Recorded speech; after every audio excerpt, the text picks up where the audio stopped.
مومن کا خواب جھوٹا نہیں ہوگا۔ جب قیامت قریب ہوگی اس وقت مومن کا خواب جھوٹا نہیں ہوگا۔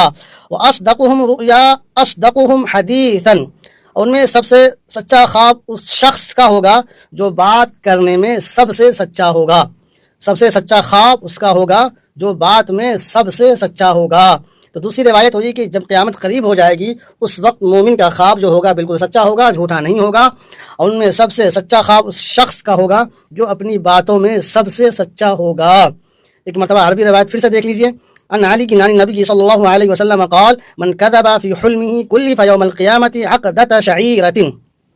حضرت علی رضی اللہ تعالیٰ عنہ نبی کریم صلی اللہ علیہ وسلم سے مرفوعاً روایت کرتے ہیں کہ آپ صلی اللہ علیہ وسلم نے فرمایا کہ جس نے جھوٹا خواب بیان کیا تو قیامت کے دن اس کو جو کے درمیان گرہ لگانے پر مکلف کیا جائے گا۔